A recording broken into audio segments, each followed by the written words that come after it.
coverage you can count on continues with an Augusta woman and a former police officer describing what they remember about an electrocution at Fleming Park decades ago. The woman says her situation sounds eerily similar to what happened to 12-year-old Melquan Robinson. You'll remember he died after he was shocked by a fence at the same park just a few weeks ago. News Channel 6's Ashley Osborne has been following this developing story since young Melquan's death back in October.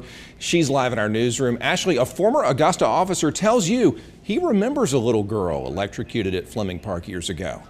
Brad, Crystal Underwood is now in her 30s. She says she was 8 when she was rushed to the hospital after being electrocuted by a Fleming Park fence. And when she first shared her story on Facebook, we had our doubts. So we did some digging, and here's what we found.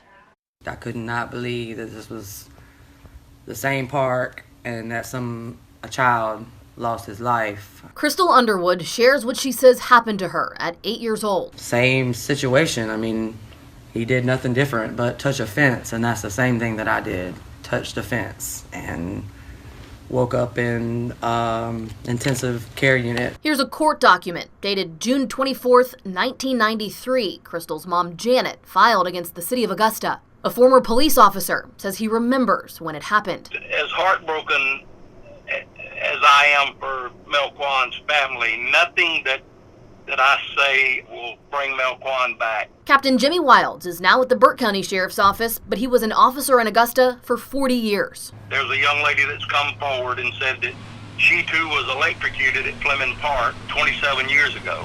I'm here to tell you that her story is credible. I was there. My son played baseball. I was coaching his team, and there was some commotion out behind the center field fence. Of course, being a police officer, even though I was off duty, I run out there to see what was going on because they said somebody had been injured. And when I get there, I find a young, small, blonde-headed girl laying in the grass, and the best I remember, I pulled her from the grass onto the concrete because it was like there was something in the ground that just didn't feel right. I remember her laying there, and I was holding her hand, and she had been out of consciousness and had come back. She asked me, was she going to die? And I said, no, ma'am, you're not going to die. And I said, you'll be all right. He says that's when the emergency crews showed up and took her away in an ambulance. And to his knowledge, it never made the news, and that was that. I really never knew what happened to her since that day. Until he saw her story on Facebook this week.